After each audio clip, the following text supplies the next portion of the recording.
හදවතට දැනෙන්නේ. ඒක දරා ගන්න පුරුදු වෙනවා. මම ඒක ළමයට පුරුදු කරනවා. බැනලා, අහලා, හරි ප්‍රෙෂර් එකක් දීලා උඹ පුරුදු කරනවා. උඹ සර්ගෙන් ගුටි කාපන්. බැනුම් හපන්.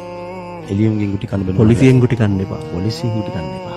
සර්ගෙන් ගුටි කාපන්. අම්මගෙන් තාත්තගෙන් ගුටි කාපන්. හරි. පොලිසියෙන් ගුටි කන්න එපා. ගුටි කන්න දෙන්නේ නැහැ. මං ගහලේ ප්‍රශ්නේ සදාන්න. හරි. ඒ වගේම විකු මට අවස්ථාවක් තියෙනවා තා චුටි දෙයක් කියන්නද? ඔව් සර්. අර වේවලකින් ගහන ප්‍රශ්නයක් තිබ්බනේ. ඔව්. ඒකනේ ගොඩක් ප්‍රශ්නේ තිබ්බේ. හරිද? මාර ආදරේ ළමයට ඒකලා. මාර ආදරේ මේ මානව හිමිකම් අර වගේ පුදුම ආදරයක් තියෙන ළමයට. මගේ පන්ති වල නක්තෙන් පාවිච්චි කරන ළමයි ඉනවා.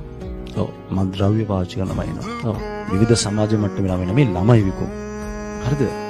මම හදන්න ඕන ක්‍රමයක් තියෙනවා. මංගෝ ගුරුරු මට මතකයි මේ සිද්ධියෙන් පස්සේ එන ටෝක් දුන්නා ළමයි හදන විදිය කියලා. ඒක බලන්න පුළුවන් පන්ති වලට ගියා නම්. හරිද? විකුම් එක වේවලකින් ගැහුවොත් විකුම් වෙන්නේ පාර හිටලා පුපුරන හද පාට හිටිනවා. වේවල් පාක්කයි දෙතුල ගහනකොට විකුම් අර ඝර්ෂණය අඩු. සද්ද විතරයි. වේවලට වේවල වදිනවා. පොඩි සද්දකුත් තියෙනවා පොඩි බයකුත් තියෙනවා මේ රිදෙන්නේ නැහැ. හරිද? මම දන්නේ මේ මානව හිමිකම් මම කතා කියලා මට ඒක කතා කරන්න බෑ. මේ මොහොතේ මොකද මානව හිමිකම් ඩිරෙක්ටර් කෙනෙක්. ඔව් කොළඹ දිස්ත්‍රික්කයේ. කොළඹ දිස්ත්‍රික්කයට මානව හිමිකම් කියන්නේ මේ ඔළුව අත ගන්න නෙමෙයි. හරිද? දරුවෙක් නම් මම කියන්නේ හැලෙම දරුවාගේ අනාගතය හදනවා නම් ඒක තමයි අපිට හොඳම දේ. අනේ ඒකට පාවිච්චි කරන පොඩි උපක්‍රමයක් විතරයි ස්ට්‍රැටජිස්. අර මිනිස්සු බයිනවා ගෝත්‍රිකයි කියලා කියන්නේ. ඔව් අපි ගෝත්‍රික. එහෙම ගෝත්‍රික නම් අපි ගෝත්‍රිකයි. ඔව් අපි ගෝත්‍රිකයි. දේවල පාවිච්චි කරන ගෝත්‍රික ගුරුවරු නම් ඔය ඇඩ්වාන්ස් කියන ගුරුවරුන්ට එලා හදන්න කියන ළමයි ටික. මිනිස්සු දහම විකුණගෙන හරිද? ළමයි යහපත් කරගන්න ගමන් බිස්නස් කරනවා මේක. ඔක තමයි මර්සි. ඒක තමයි යථාර්ථය. යථාර්ථය ඔය මිනිස්සුන්ට ආවේ පෙන්වන්න බැරි. හරිද? බුදුදහම ගැන කතා කරන්න ඕනේ. මම වැරදි කියන්නේ. නමුත් ළමයිටත් කියන්න ඕන අපි පදින යාහනවා නම් බලත් අදපන් කියලා. මේ ෂෝ ඔෆ් එක දාන්න ඕන ළමයිට නෙමෙයි. අනිවාර්යෙන්ම මට මේක කාටවත් විදුලට ප්‍රශ්නයක් නෑ. මම බය කෙනෙක් නෙමෙයි. එහෙම බය නෑ මම. එහෙම මගේ කටවහන්න බෑ. හරිද? හැබැයි මම වෙනුවෙන් කතා කරන්නේ නෑ. මම හැම වෙලෙම කතා කරේ සමාජය වෙනුවෙන්. මම වෙනුවෙන් කතා කරපු නැති මිනිස්සු. මට මේ අවස්ථාව දුන්නාට මම ස්තුති වෙනවා. නමුත් ඒක මතක තියාගන්න ඕනේ. මම හැම වෙලෙම කියන්නේ අපි බලන්න ඕනේ මිනිස්සු අපේ ළඟට එන්නයි කියලා. හරිද? මිනිස්සු ළඟට එන්න අරමුණක් කිව්වා. මේ ඉගෙන ගන්න දරුවන්ටත් කියන්න තියෙන මතක තියාගන්න වචන නෙමෙයි වැදගත් ක්‍රියාවයි. ඒ ක්‍රියාව තුළ කොච්චර වගේ ඉලක්ක වලට මේ මොනසක් ගෙනියනද කියන එක වැදගත් වෙන්නේ. අස්සෙක්ට වතුර පොවන්න බෑ. හැබැයි තිබා ඇති කරවන්න මට පුළුවන්. උඩ බොන්න වෙනවා. අනිවාර්යයෙන්. ඒක තමයි මම විශ්වාස කරන දේ. ඒ නිසා විකුම් මේ හැම සිද්ධියකදීම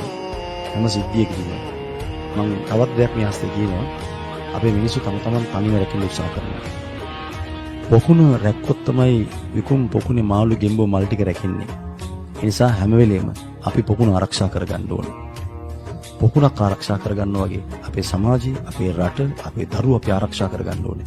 ඒකෙන් තමයි හැමදේම රඟදා පවතින්නේ. මේ සමාජ ක්‍රමයේ විනාශ වෙමින් පවතින දේ. අනිවාර්යයෙන් මේ මානව හිමිකම් ප්‍රශ්න නිසා.